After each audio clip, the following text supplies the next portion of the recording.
Bon, je voudrais vous parler d'un ouvrage très intéressant qui fait quand même près de 500 pages, qui s'appelle Prophétie et prophétisme sous la direction d'André Baucher, paru aux éditions du Seuil en 2012, donc il y a quand même 5 ans. Et je m'arrêterai sur la partie consacrée à l'astrologie et à Nostradamus, traitée par Jean-Robert Armogat.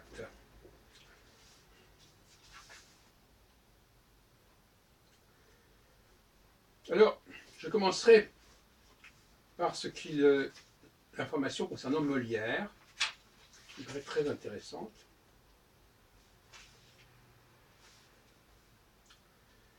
Il nous montre que Molière n'a pas oublié les astrologues, pas plus qu'il n'avait oublié les médecins, et qu'en 1670, dans les Amants magnifiques, comédie ballet, jouée à Saint-Germain-en-Laye,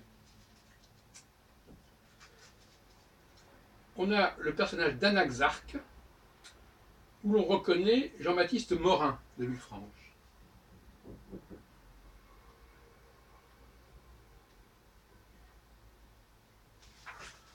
Alors, il y a des passages que je vais vous lire.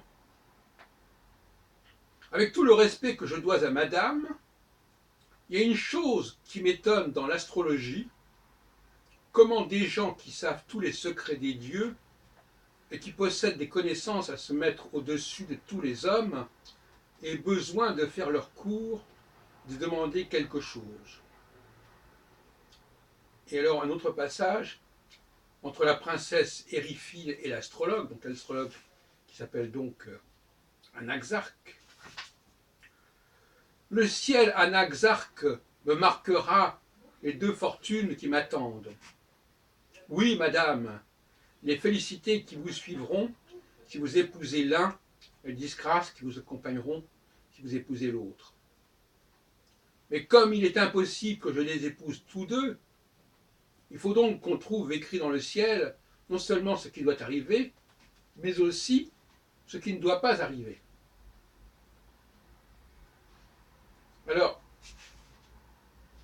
voilà donc un passage de 1670. Je rappelle que Morin était mort depuis une dizaine d'années à cette époque-là, mais apparemment il y a des éléments qui semblent devoir associer le personnage d'Anaxarque à celui de Jean-Baptiste Morin.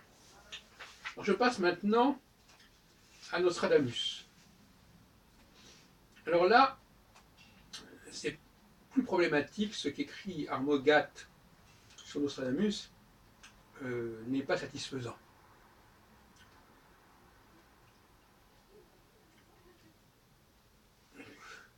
Toute personne qui cherche, qui connaît un petit peu les éditions de Nostradamus sera effrayée par le propos de M. Armogat.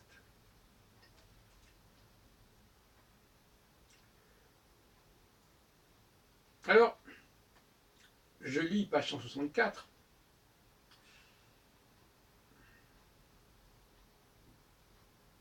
Sa production littéraire est l'objet de débats sur l'authenticité et la datation des traités.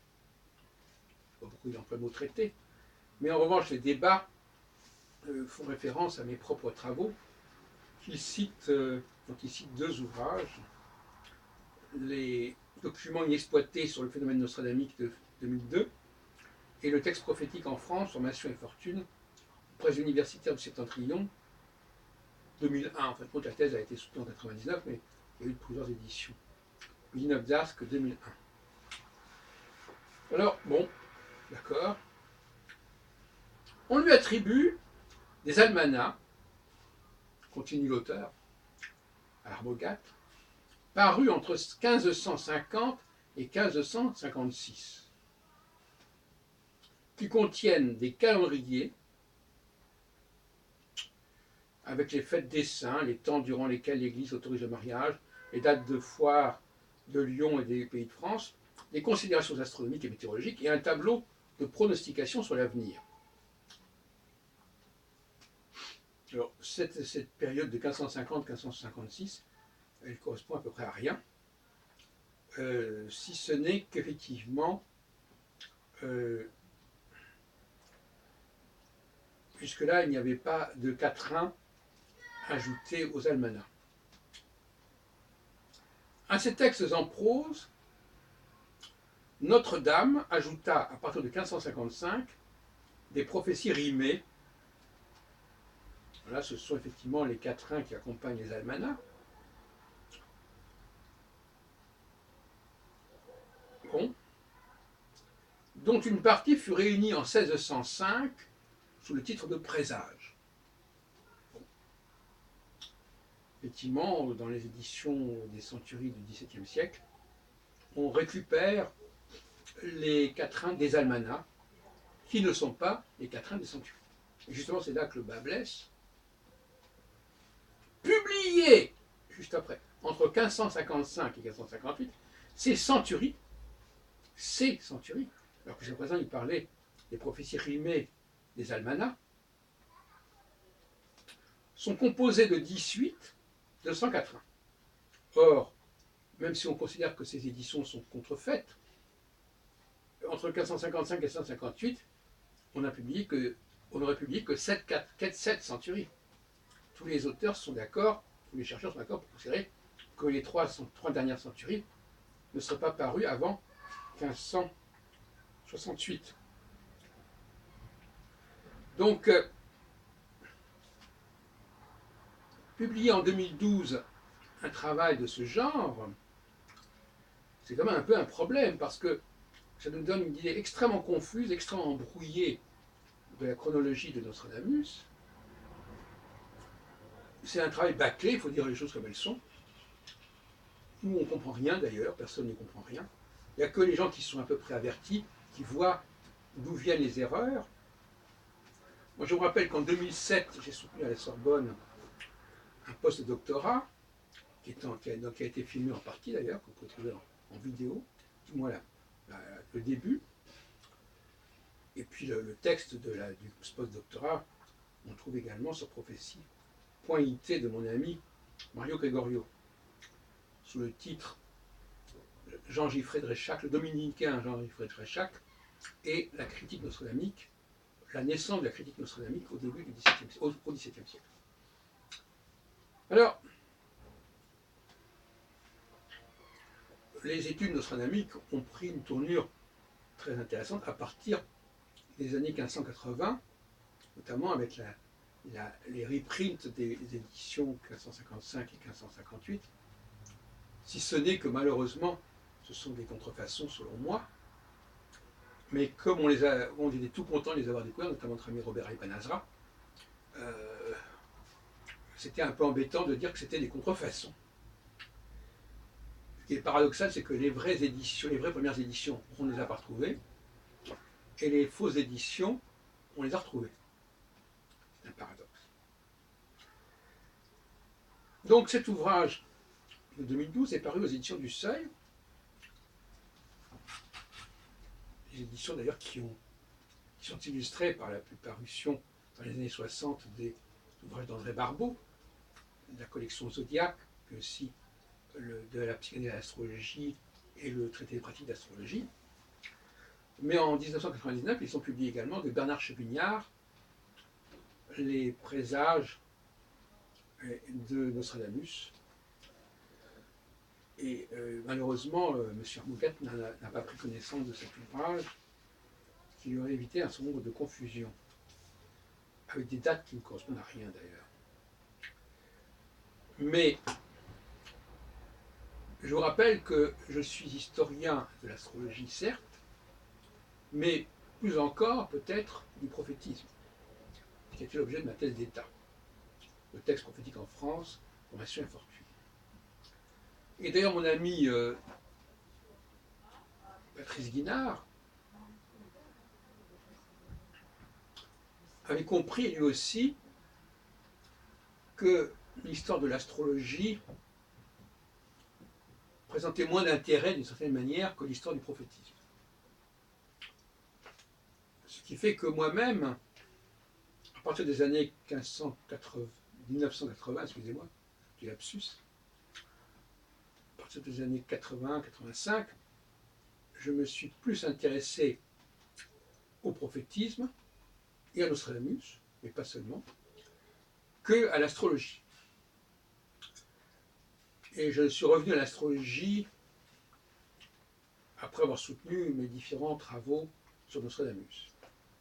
En fin de compte, ma carrière universitaire n'est pas axée sur l'astrologie spécialement, si ce n'est que ma première thèse était consacrée au monde juif et à l'astrologie. C'est une thèse de médiéviste et d'hébraïsant, et qu'ensuite ma thèse d'État a été consacrée au prophétisme. Malheureusement, il faut quand même que je dise quelques mots à ce sujet, malheureusement, je m'étais inscrit auprès de Jean Séard à partir de 1985. J'avais rencontré d'ailleurs pour la première fois un colloque Nostradamus organisé par Michel Choumara à Lyon. J'avais fait d'ailleurs la connaissance de Robert Ben-Azra, avec lequel dont je publierai en 90 chez Très Daniel le répertoire nostradamique, chronologie nostradamique, le RCN. Et il faut que j'attende jusqu'en 99 pour soutenir ma thèse d'État. Alors ça, c'est pas très sérieux.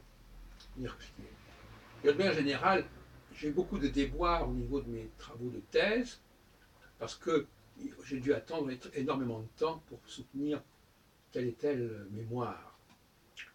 Je pourrais en faire toute une liste des problèmes que j'ai eus à ce niveau-là, qui montrent quand même que le fonctionnement des soutenants de thèse est très aléatoire en France, très problématique. Cela dit, effectivement, je suis un historien du prophétisme, de manière systématique, et je veux dire que ma thèse d'État, qui est parue aux éditions universitaires du Septentrion, mais qui pourrait être rééditée chez un éditeur plus important, pourrait s'appeler Histoire prophétique de la France. Et d'ailleurs, s'il y a des éditeurs qui m'entendent, je leur propose de faire une réédition de cet ouvrage qui n'est paru que sous la forme de la thèse d'origine. Donc qu'on me contacte pour publier cette histoire prophétique de la France, parce qu'en réalité, c'est bien de ça dont il s'agit, et c'est comme ça que j'aurais pu la sous-titrer, c'est-à-dire c'est une étude de l'histoire de la France dans ce rapport au prophétisme. Tout comme ma thèse de troisième cycle, c'était une étude de la pensée philosophique juive dans son rapport à l'astrologie. C'est une façon de relier les deux. Et mon post-doctorat, qui a également connu un certain nombre de problèmes et de retards, a apporté des éléments importants concernant la critique nostradamique. Parce que, curieusement, j'avais intitulé mon post-doctorat « Naissance de la critique nostradamique » au XVIIe siècle, mais en fin de compte, c'était une façon d'étudier les auteurs qui m'avaient précédé dans cette critique nostradamique. Et je tiens à remercier et à saluer notamment M. Gérard Maurice de Bordeaux, qui a fait un énorme effort pour faire connaître les travaux des chercheurs sur Nostradamus, en publiant dans la revue française d'histoire des livres, la RFHL, qui est ici à Bordeaux, les travaux de Patrice Guinard, puis les miens, sur ce sujet, dans les années 2010, 2012, quelque chose comme ça. Si bien que, lorsque cet ouvrage de Vaucher, que j'ai bien connu d'ailleurs, André Vaucher, paraissait, eh bien, à la même époque, paraissaient des travaux de la plus grande importance sur Nostradamus. J'ai quand même du mal à comprendre que un ouvrage aussi important et aussi ambitieux que ces prophéties, ces prophètes et prophétismes,